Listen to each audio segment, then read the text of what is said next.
desarrollaron en este sexenio por los proyectos nacionales de investigación e incidencia, que fue un programa con el cual el Consejo Nacional de Ciencia y Tecnología dio apoyo a organizaciones de estas regiones, que se identifican al menos 50 en el país.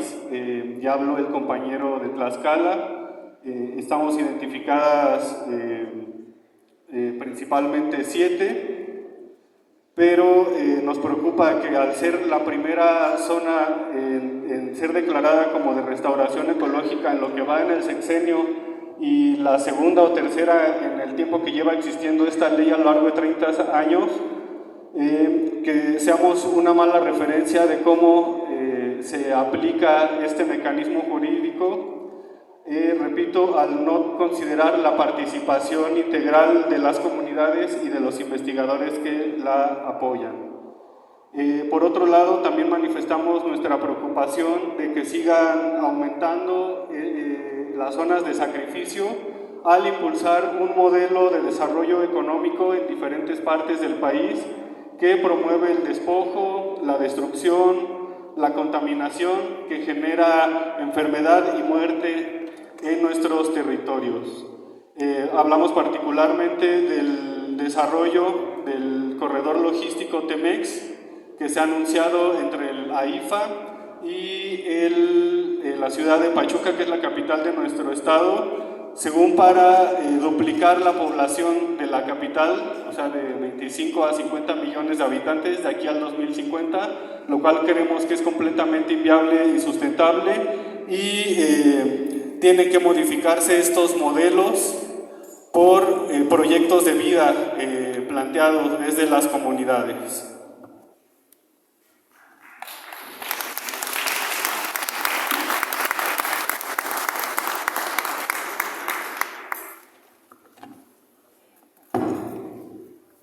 Le damos la palabra a Nadir Quiroz de Oaxaca.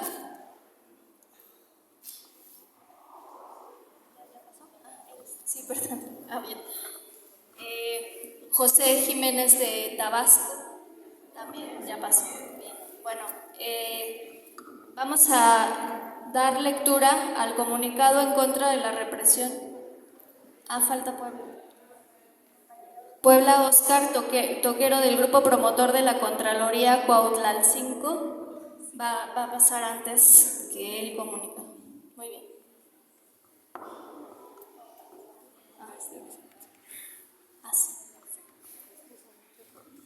Buenas tardes a todos. Oscar Toquero de Cuautlalcingo. Aquí se pone uno muy nervioso de ver tanta gente, así que discúlpenme los errores. Quisiera preguntarles, ¿quién de ustedes conoce la marca Volkswagen? Bueno, esa planta está en un municipio de Puebla que se llama Cuautlalcingo. Yo vengo de ese municipio. En ese municipio recientemente hemos detectado muchísimos problemas. La escasez del agua es tremenda y esto es muy preocupante. Déjenme compartir con ustedes que una de las versiones del origen del nombre del municipio es que significa lugar donde las águilas van a beber agua, lo cual, de ser cierto o no ser cierto, no importa, lo cual podemos interpretar que desde tiempos prehispánicos ese lugar abundaba el agua. ¿Sí? ¿Me estoy dando a entender? Entonces, el que ahora tengamos escasez de agua, que ya se está dando el tandeo, que las familias empiezan a pasar hasta semanas enteras sin agua, pues nos da una idea de qué es lo que está pasando. Pero al igual, no sé si a ustedes les pasó, pero a nosotros nos sucedió que no sabíamos qué hacer y nos empezamos a culpar todos, ¿no? Y empezamos a decir, pues es que te bañas en media hora, estás regando tu pasto, lavas tu carro con la manguera. ¿Sí me explico? No sabíamos qué hacer. Afortunadamente, fuimos invitados a algunos eventos de la Contraloría por la maestra María Eugenia Ochoa y empezamos a escuchar que desde el 2013 la privatización del agua empezó a afectar municipios muy importantes como la misma capital de Puebla. Bueno, me tocó en alguna ocasión en un evento que hicieron en el pleno Zócalo, vimos cómo llegó una pipa de agua a surtir al mismo ayuntamiento de Puebla, ¿verdad? Entonces, termino rápido. Entonces nos dimos cuenta que no éramos los únicos. Escuchamos que hay una lucha por la desprivatización del agua en los municipios más importantes, que se está luchando no solamente por la desprivatización, sino porque nos garanticen agua de buena calidad, ¿verdad? Y suficiente. Empezamos a entender que el agua no es un recurso, sino que es un derecho al que todos los ciudadanos debemos de tener acceso. Y por eso ahora nosotros estamos incorporándonos y estamos formando un esfuerzo, estamos haciendo un esfuerzo por conformar nuestro propio comité para llegar a ser una Contraloría Ciudadana también en Cuautlancingo, y ya estamos mirando al presidente municipal electo y al gobernador de Puebla electo para llegar y tocarle la puerta y exigirles la desprivatización del agua. Muchas gracias, muy amable.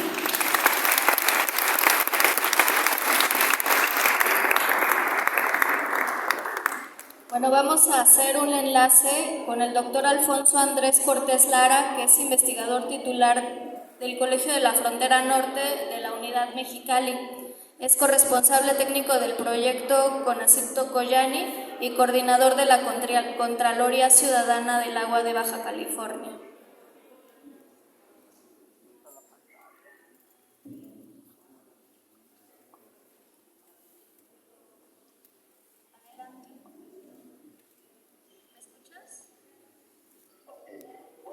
Buenas tardes a todos, espero que me escuchen muy bien. ¿Sí? ¿Me pueden confirmar? Sí. Más fuerte. Muy bien, muy buenas tardes a todos compañeros. Saludo al doctor Pedro Rojo, redactor de Derechos Humanos de la Derechos Humanos al Agua de la ONU. Y agradezco a Elena por la invitación. Saludos, compañeros de las Contralorías de México, en particular de las Contralorías de Baja California, Norte de México. Quiero aprovechar este espacio para compartirles las experiencias de organización y de social que tenemos, que seguimos acá en la Contraloría Ciudadana del Agua de Baja California, y mostrar también algo de los avances que hemos logrado en estos 4 años ya de trabajo de Contraloría en esta región. Primero que nada quiero puntualizar cuál es nuestra área de interés, nuestra área de estudio o de incidencia. Estamos acá en el norte, en el noroeste de México, la región transfronteriza de Mexicali, nuestra cuenca también del río Colorado. Esta región particular recientemente ha tenido episodios hidrosociales críticos. Voy a mencionar los dos principales que, por cierto, dieron origen justamente a la conformación de la Contraloría Ciudadana del Agua de Baja California en noviembre del 2020. Estos se refieren a episodios que tienen que ver con los intentos de privatización de los servicios de agua potable y saneamiento en el 2016 y paralelamente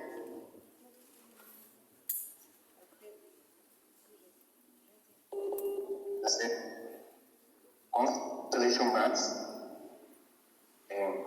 Estos dos temas representan justamente los detonadores para iniciar la organización social en esta región, y a partir de esto pues establecer una metodología muy rigurosa que hemos implementado para los trabajos de la sociedad en conjunto con la academia.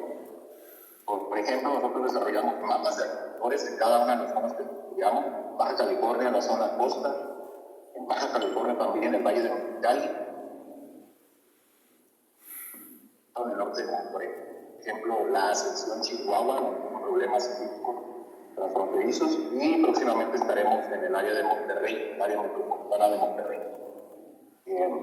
Nosotros generamos unos lineamientos que hemos compartido, por supuesto, las Contralorías Ciudadanas hace algunos meses, en marzo, y estas son nuestros guías de trabajo, desde luego por un trabajo académico específico de análisis serio sobre los temas y sobre las problemáticas. Con este contexto, te ofrezco en qué región estamos, cómo trabajamos desde noviembre de 2020.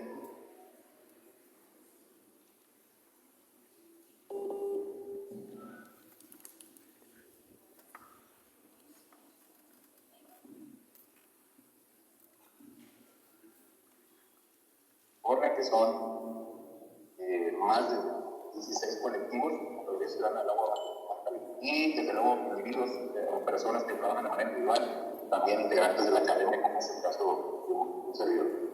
Bueno, el primer tema tiene que ver con precisamente el que fue un detonador en el municipio, el megaproyecto Constellation Brands, y en este estuvimos trabajando con una solicitud por parte del CONACYT para llevar a cabo una opinión técnica que llevó justamente a empezar a bloquear este proyecto hídrico intensivo en esta región desértica de México. El otro factor que nos ayudó mucho a empezar a ver las ventanas de solución a esta problemática de este megaproyecto hídrico extractivo, pues es justamente la resolución 01-2020 de la Comisión Nacional de formal. La ciudadanía de la región dio un apoyo de esta instancia anual luchar en contra de esto. Entonces lo menciono porque es importante, tiene que ver con agua, ¿no?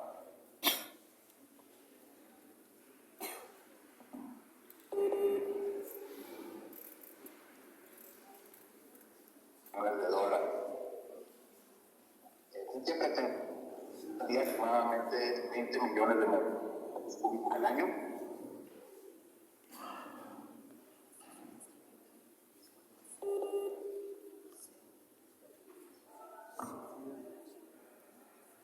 Funcionamiento ecológico.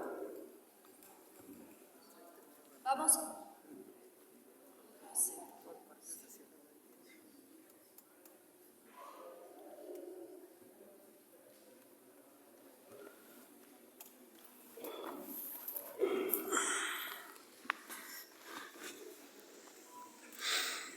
Bueno, vamos a continuar y en un momento más vamos a restablecer esa llamada y va a participar por parte de Veracruz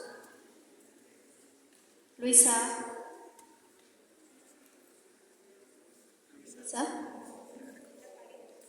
Párez de Veracruz, que va a hacer la lectura.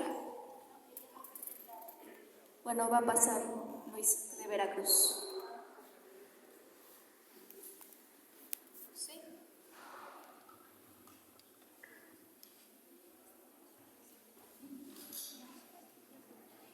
Buenas tardes a todos, a todas. Hoy es un día muy importante, de alguna manera es un festejo para quienes celebramos, con los que ya cuentan con Contralorías del Agua y otras organizaciones que estamos en ese proceso. Dije mi nombre, soy Luisa Párez, vengo del estado de Veracruz, de la región Jalapa-Coatepec, y soy miembro de Agua para Todos, Agua para la Vida, desde su fundación y capítulo Veracruz. Antes de dar la palabra a un compañero de Veracruz, que viene justamente de la zona de Perote, voy a pedir por todos los ambientalistas desaparecidos, asesinados en los últimos años por la defensa del territorio y de la vida y del agua dentro de lo que se defiende, y en particular por nuestro compañero Álvaro Arbizu, que esta semana fue un año de su asesinato, que sigue impune y para el cual se grita justicia. Entonces, les pido pararse y vamos a tener un minuto de silencio.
Muchas gracias. ¡Viva Álvaro! ¡Justicia!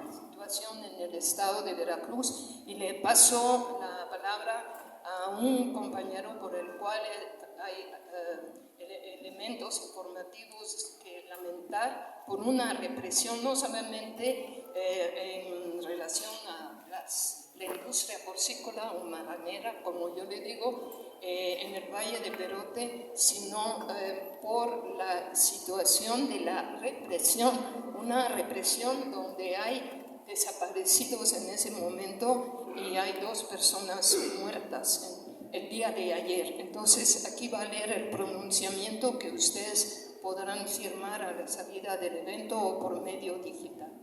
Gracias. David Ibarra. Él es de Las Vigas, allí en el Valle de Perú.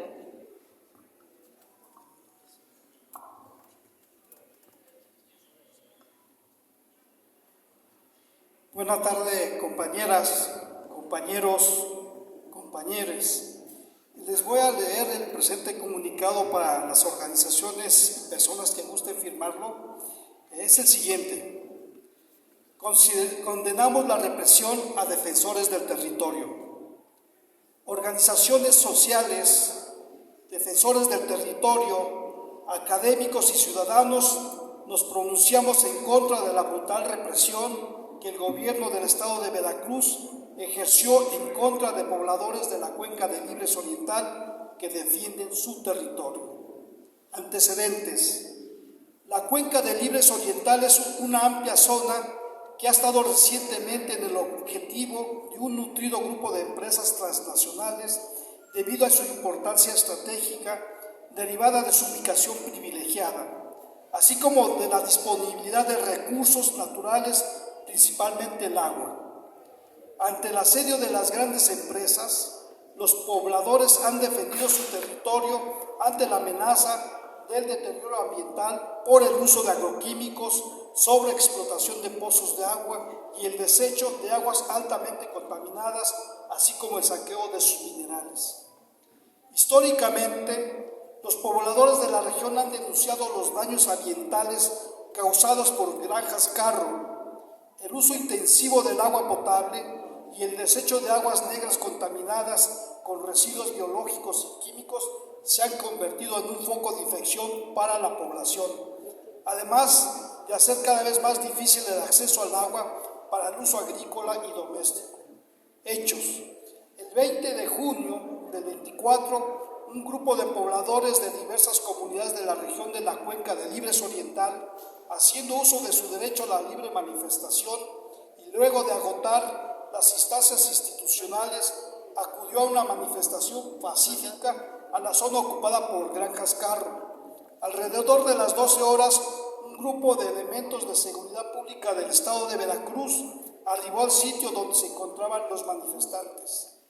Sin mediar diálogo, las fuerzas de seguridad agredieron con armas de fuego a los manifestantes, causando la muerte de 2 jóvenes y de su padre. Campesinos que defendían su derecho a vivir en un ambiente sano, su derecho al trabajo, el acceso al agua y a la alimentación. En el operativo fueron golpeados cientos de personas y un número indeterminado de campesinos convalece en sus casas con heridas de bala y algunos otros en hospitales. De acuerdo con testimonios de las víctimas, los pobladores fueron perseguidos por la policía estatal y elementos vestidos de civil hasta sus viviendas, donde fueron brutalmente agredidos. Actualmente, un número aún indeterminado de manifestantes se encuentra en calidad de desaparecidos, ya que de acuerdo con testimonios fueron capturados por miembros de las fuerzas de seguridad del estado de Veracruz. Por lo anterior, quienes suscribimos este documento condenamos enérgicamente la represión contra los pueblos en defensa de su territorio, instrumentada por las fuerzas de seguridad del estado de Veracruz, gobernado por Cuitlagua García Jiménez. Exigimos que se realice una investigación profunda, que siga la cadena de mando hasta dar con él o los responsables, reparación del daño, reconocimiento público de parte de los responsables y justicia expedita a favor del pueblo. Exigimos la aparición con vida de los manifestantes capturados por las fuerzas de seguridad, la liberación inmediata de los detenidos y el cese de la persecución legal a los defensores del territorio. Exigimos también la salida de Granjas Carro de esta región y el respeto irrestricto de la normatividad mexicana en materia ambiental por parte de las empresas instaladas en la región y en territorio nacional. Nos solidarizamos con los deudos y con las comunidades en resistencia. Nos pronunciamos por un país donde quienes cultivan la tierra nunca tengan más que sufrir para que todos podamos tener alimentos en nuestras mesas. Justicia pronta y expedita a los pueblos de la Cuenca de Libres Oriental. Muchas gracias, compañeros y compañeros. Tenemos un listado de pronunciamiento. Gracias.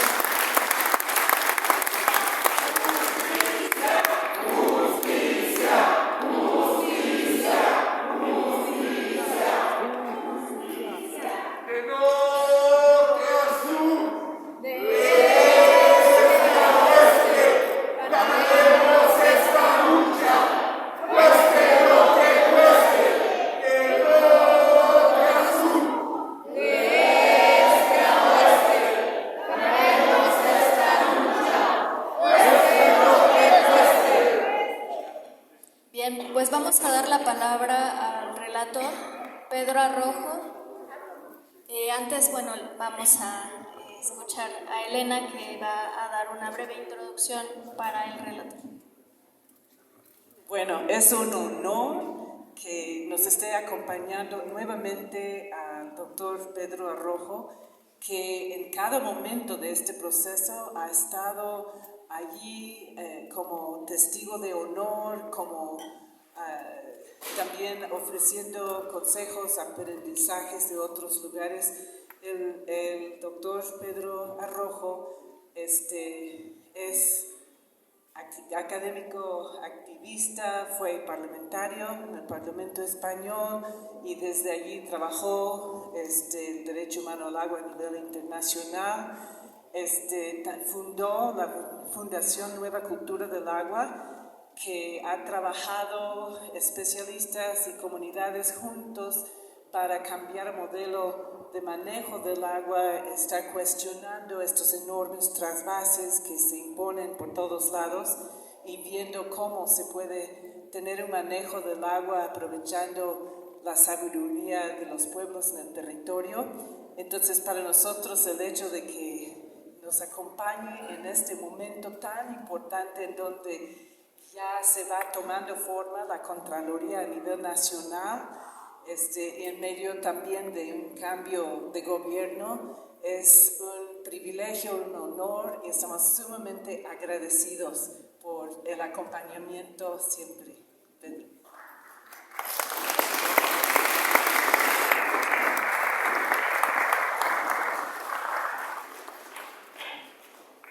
Bueno, ante todo, gracias y disculpas por haber llegado tarde.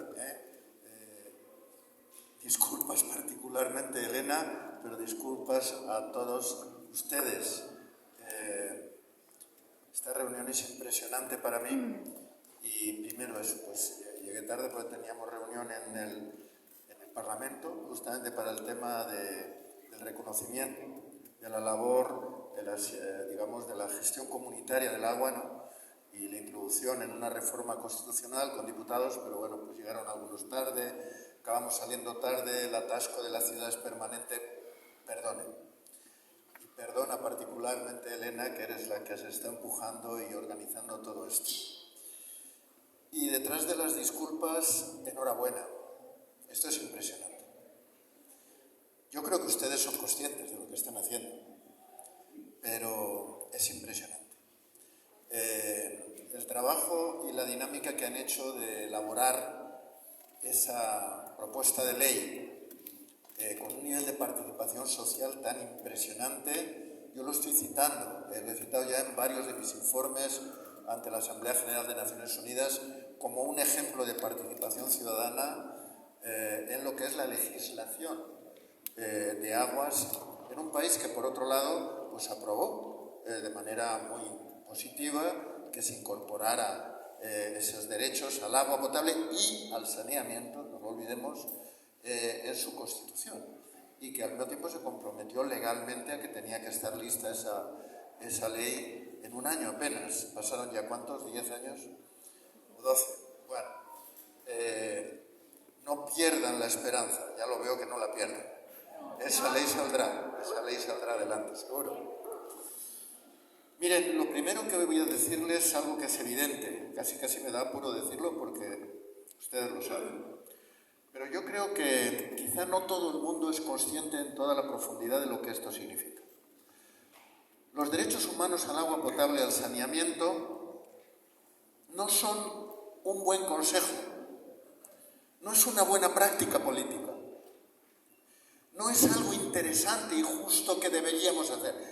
Es un conjunto, los derechos humanos y en particular agua potable y saneamiento son derechos que tienen todos ustedes, que tenemos todos y todas. Y son al mismo tiempo obligaciones legales de todos los gobiernos.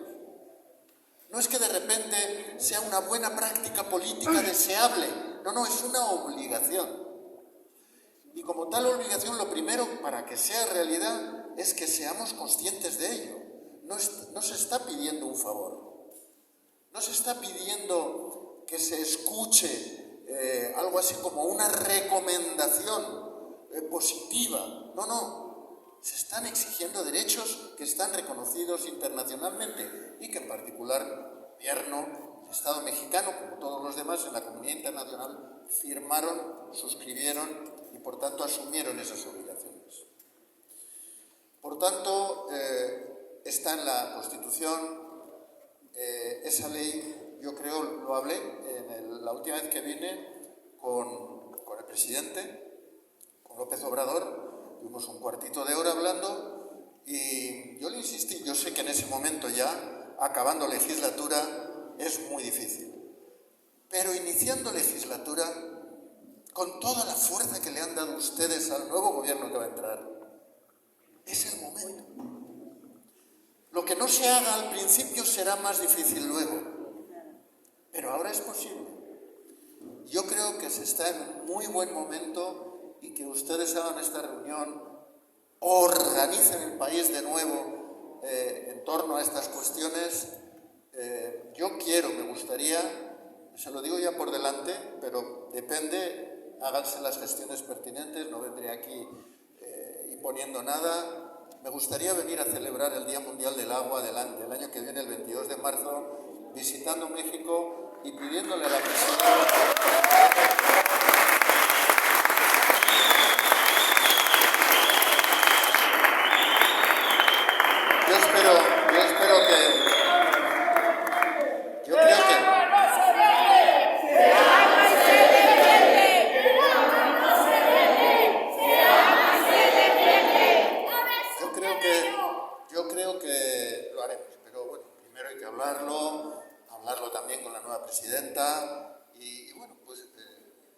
quedar de acuerdo con ustedes, que son el motor del cambio.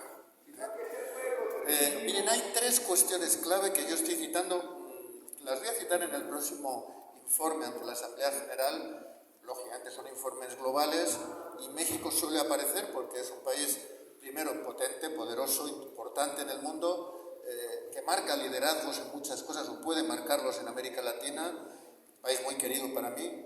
Cuando a mí me preguntan ustedes dónde digo, yo soy español, pero ya dudo a veces de cuál es mi primera herencia, ¿no? Aquí, ya saben, ya lo saben, ¿no? Hay tres cuestiones que señalo en el tema del agua, acá en México y en muchos otros países. Uno, el agua como bien común. El agua como bien común debe de estar adecuadamente repartido. El acceso debe estar garantizado. Esto no es, qué sé yo, quién tiene el coche más grande, pues el que tenga más dinero. Y lo entendemos todos. Y lo aceptamos. Y el que no tiene dinero, pues no tiene coche. Hasta lo aceptamos. Pero el agua no es un bien cualquiera. No es un bien económico, es un bien común. Por tanto, debe de haber una distribución equitativa, un acceso equitativo. El dato que me dieron y que saco en mi próximo informe ante la Asamblea General de Naciones Unidas, tomando la referencia de México, que no es la única, hay otros países, pero bueno, teniendo ese dato de México, más del 22% de las concesiones legales, no hablamos de lo ilegal, de lo bajo mano, más del 22% de las concesiones, si los datos que me pasaron oficiales son correctos, están en manos del 1% de quienes disponen de agua. Eso no solo no es justo, sino no corresponde a la gestión de un bien común vinculado a un derecho humano.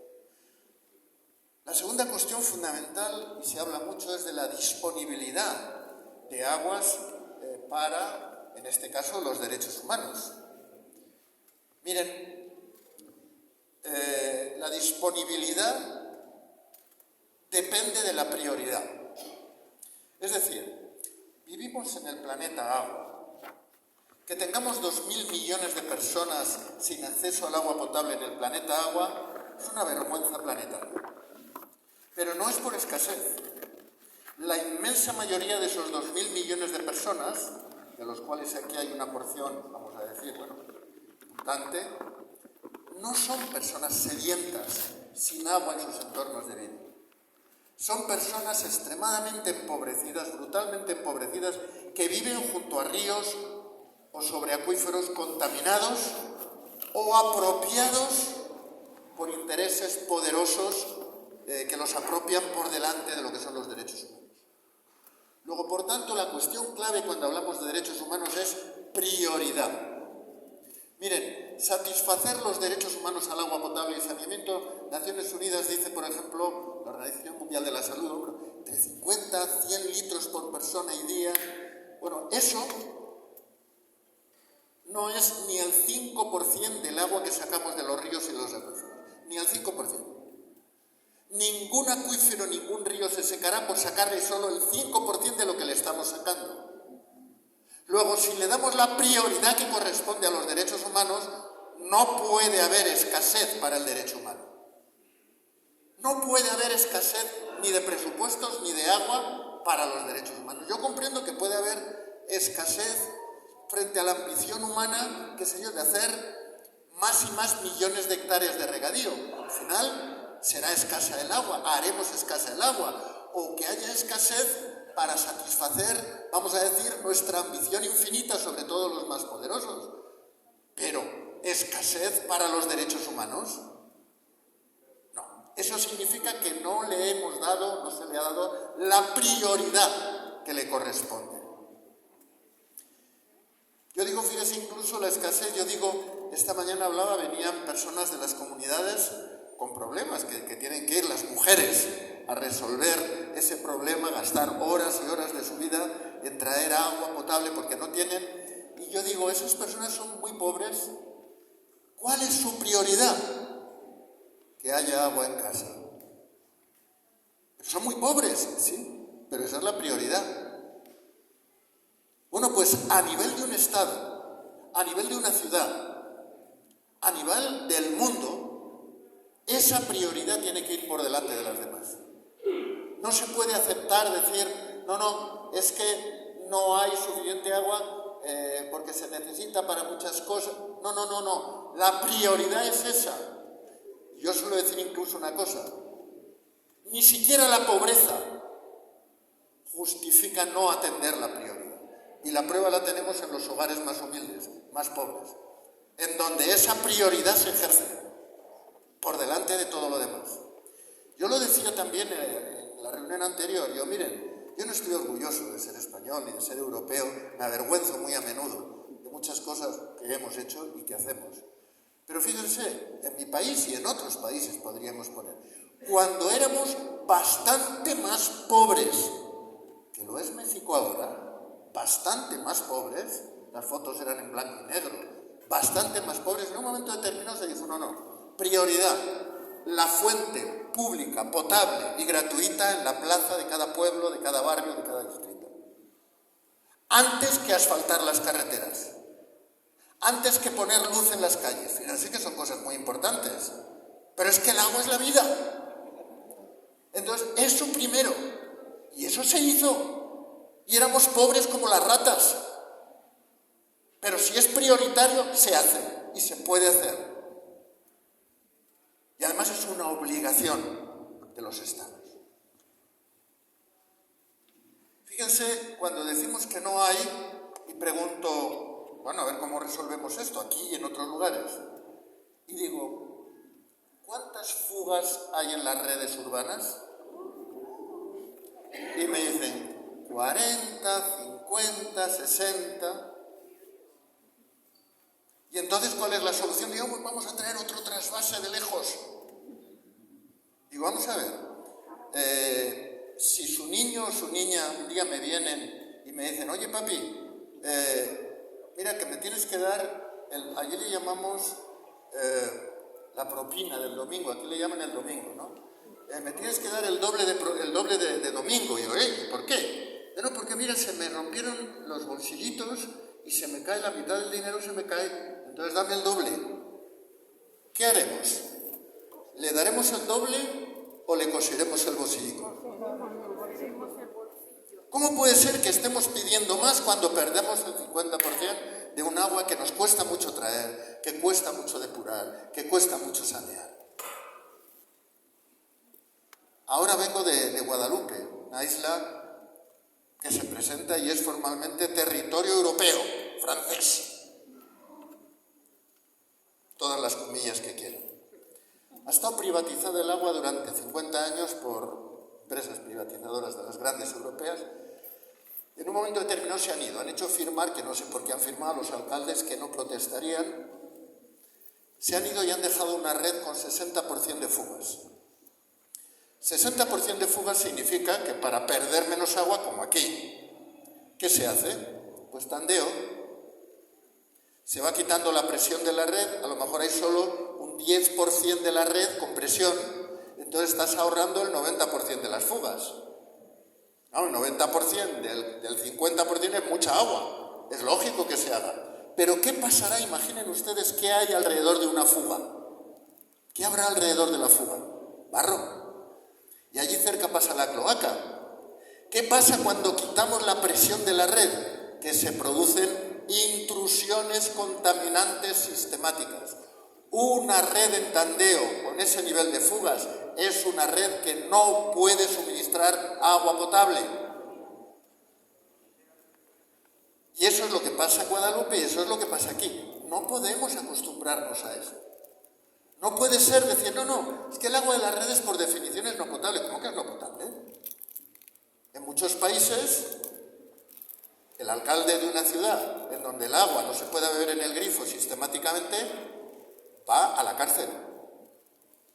Porque es un crimen. A lo mejor no es culpa suya de entrada, pero es su responsabilidad al final que haya agua potable continua en los grifos.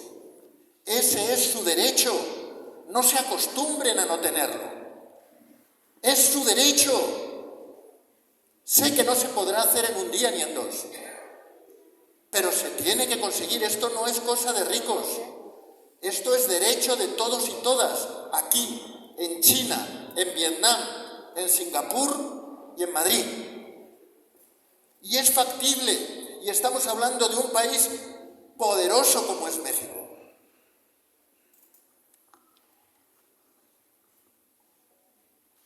Por último, aparte, entonces, la calidad del agua tiene mucho que ver con, en este caso, fíjense otro pequeño detalle que saldrá en mi informe próximo en Nueva York. Solo el agua que gastamos en producir alimentos que luego tiramos en el mundo, solo el agua que necesitamos para producir los alimentos que luego tiramos, es más agua que la que se necesita para cubrir el derecho humano al agua potable de todo el mundo. Luego, no hay razón posible para decir que hay escasez de agua para el derecho humano. No lo admitan. Y por último está lo que han citado ustedes, la contaminación industrial. La contaminación de la industria alimentaria agraria con pesticidas, de la industria ganadera intensiva de macrogranjas. Eso es una contaminación en gran medida tóxica, que es envenenar el agua de nuestros hijos. Yo no les puedo contar la anécdota completa porque no da tiempo. La primera vez que vine a Guadalajara, estaba preparándose, se quería hacer el embalse de Arcediano, allí en la barranca. Yo no lo conocía y me bajaron allá. Cuando a mí me explicaron que allí iban a hacer un embalse y que veía las cascadas que caían, me dijeron, esta cascada tan enorme, unas montañas de espuma, no son las cloacas de Guadalajara en caída libre sobre el río Santiago. Y aquí se va a hacer la presa. Y de aquí se bombeará el agua para la ciudad.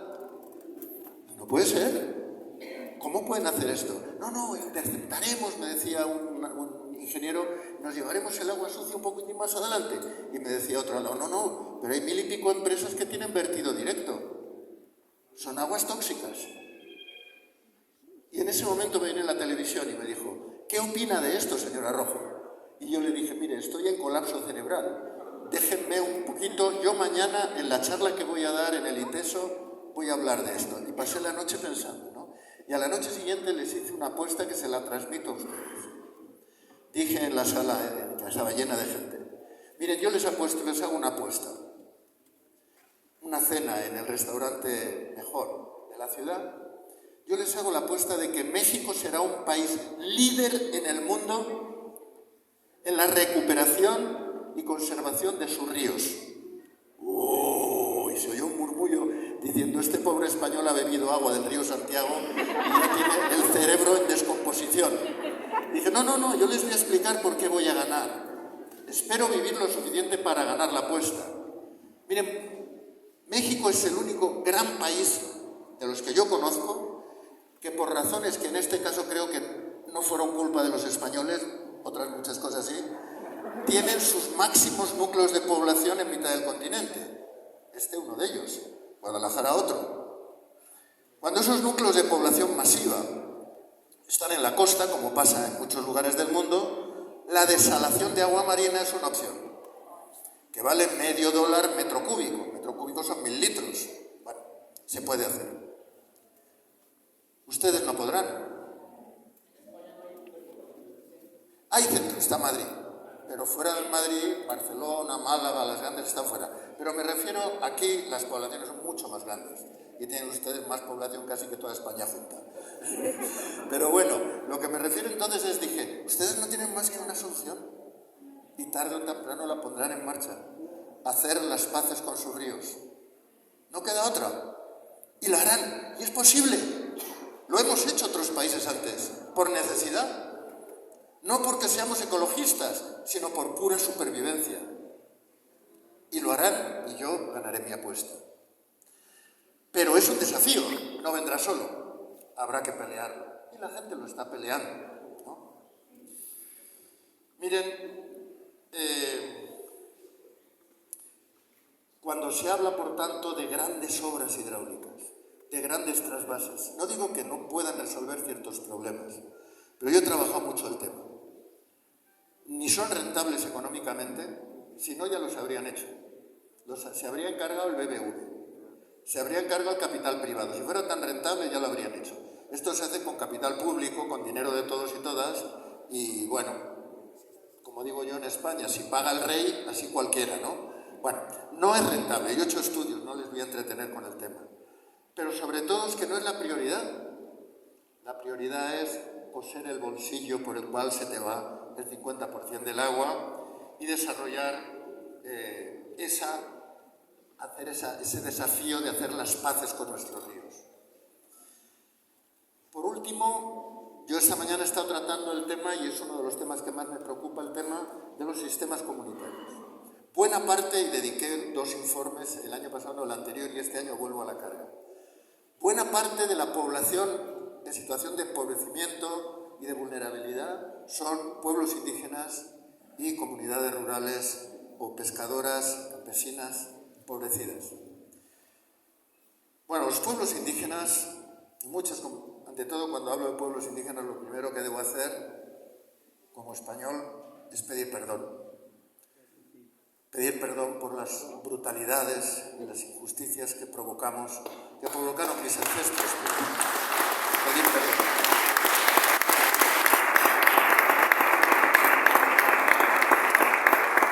Los pueblos indígenas y las comunidades campesinas nos están dando lecciones desde su situación, digamos de decir, de vulnerabilidad y pobreza. Lecciones en el cuidado de los ecosistemas acuáticos, en hacer las paces con los ríos, que ahora es un desafío para todos, para las ciudades los primeros. No es cosa de indígenas, es cosa de todo el mundo, o lo hacemos o peor para todos, ¿no? Bueno, pues ellos nos llevan dando siglos de experiencias de respeto sagrado al medio ambiente, a los ecosistemas. Y la otra gran experiencia que también necesitamos en el mundo desarrollado es entender que el agua no es un bien comercial, que es un bien común y que por tanto debe de gestionarse desde una gestión, desde una gobernanza democrática participativa. Y ahí están las experiencias comunitarias a niveles locales, como ejemplos de democracia participativa en la gestión del agua. Pues bien, en esos 2 frentes fundamentales nos han dado multitud de lecciones y nos las dan a diario. Las tenemos que saber desarrollar en sociedades complejas, y a ese nivel es al que dirijo los informes que presentaré, entre otros, este año.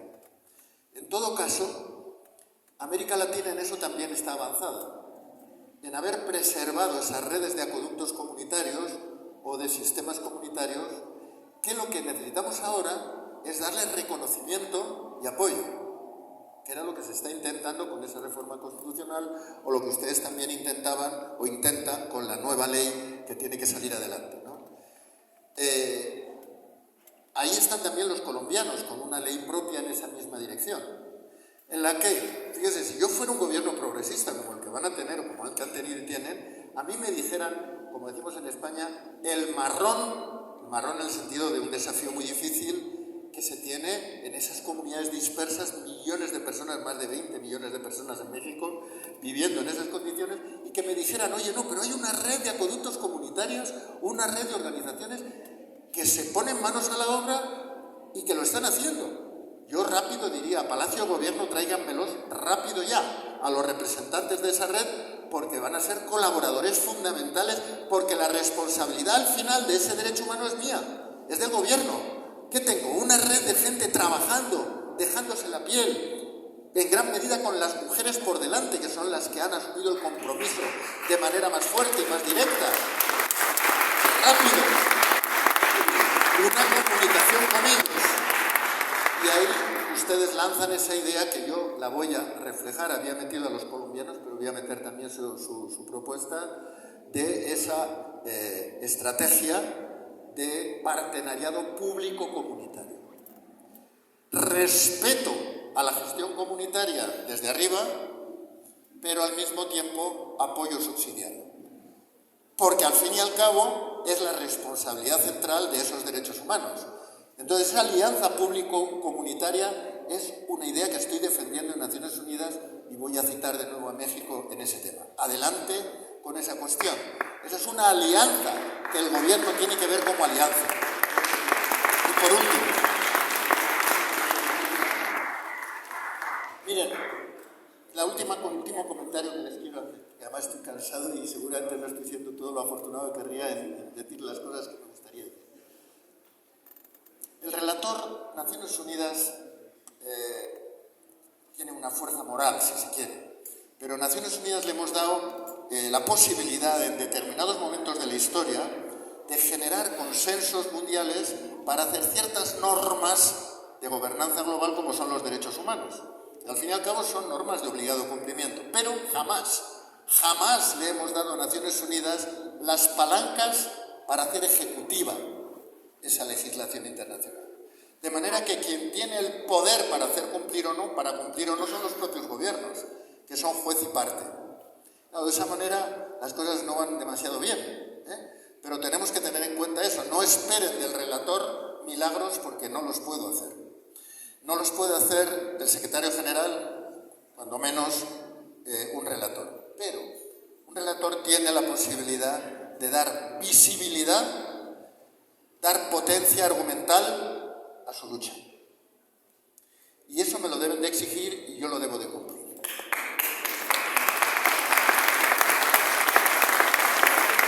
De manera que, con la conciencia clara de que el motor son ustedes, y enhorabuena por lo que están construyendo, yo quiero seguir ese diálogo que empecé con López Obrador. Yo se lo voy a pedir a la nueva presidenta. Le voy a pedir que sigamos dialogando, yo obviamente con todo el respeto a la soberanía de México y de su gobierno, pero creo que es una ocasión histórica que no pueden dejar pasar, no podemos dejar pasar, me incluyo, porque es como le dije a López Obrador, mire usted, y ahora la nueva presidenta, está en una posición que se han ganado, con un liderazgo sin precedentes, con un liderazgo político sin precedentes. Poner en marcha esa ley, que tiene que ponerse en marcha, tiene enemigos muy poderosos, ya lo sabemos, por eso no se ha aprobado todavía. Para que se pueda aprobar se necesita mucho apoyo social, que hay, y mucho liderazgo político, que puede haberlo y que lo hay. Y entonces yo le dije, mira, en México ustedes tienen héroes que han tenido fama mundial y autoridad política mundial, como fue Zapata, en momentos determinados porque se atrevieron a decir cosas claras y a abrir nuevos caminos al pueblo de México y a todo el mundo. Y son referencia mundial. Y yo le dije, hablo, no sé si me pasé, tal vez me pasé. Digo, usted puede hacer algo parecido con el agua. Usted o ahora, Claudia, el presidente o la presidenta que sea capaz de levantar la bandera y los medios para decir en una década, con mi presidencia y con quien venga detrás, digo una década por ser prudente, este país tendrá agua potable en todas las casas del país. Pasará a la historia. Yo creo que si son conscientes de ello, está todo preparado para que sea posible. Y ustedes son el motor que lo harán posible. Muchas gracias.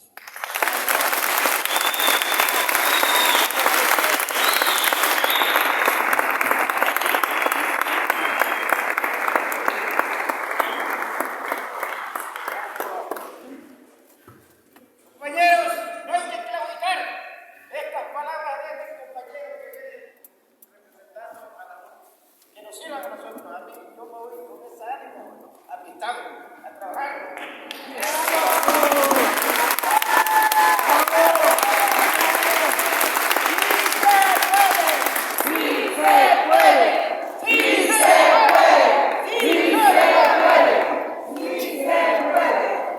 Bueno, agradecemos muchísimo las palabras. ¡Y arriba Tabasco! ¡Eso! ¡Arriba Tabasco! Les mencionamos para que lo pongan en sus calendarios el 10 y 11 de octubre en San Luis Potosí. Es la reunión nacional de la Contraloría. Y ahí ya pasamos de ser grupo promotor a ya ser conformar la Contraloría Nacional Autónoma del Agua con todas sus formas. Entonces, ¿cómo? ¿Lo puedes repetir otra vez? Ok, el 10 y 11 de octubre en San Luis Potosí. Nuestros anfitriones aquí. 10 y 11 de octubre en el Colegio de San Luis, de la capital de San Luis Potosí. Se invita a todos los grupos promotores, las contralorías ya formadas, los grupos Semilla y todos aquellos interesados en participar. Gracias. Y con el directorio vamos a estar en contacto con ustedes. Todos es un proceso horizontal, entonces todos los que estamos aquí estamos para apoyar a los demás en la formación de sus contralorías. Vamos a estar avanzando juntos. Hay una publicación que Hugo está compartiendo una hoja, una publicación que sería importante poder leer. Iba a estar aquí hoy, pero llovió y quedaron todas las cajas empapadas. Ya la alcaldía va a sacar las cajas de alberca, ahora que existe en ese sótano. Pero bueno, entonces estamos muy agradecidos y les pedimos el comunicado de los compañeros de Veracruz. Es importante que todos firmemos, entonces va a haber hoja para firmas aquí para que sus organizaciones y como individuos estemos todos firmando, porque la defensa de los defensores del agua es lucha de todos. Muchísimas gracias, qué gusto. Gracias. No se vayan, vamos a tomar una fotografía si quieren pasar. Y para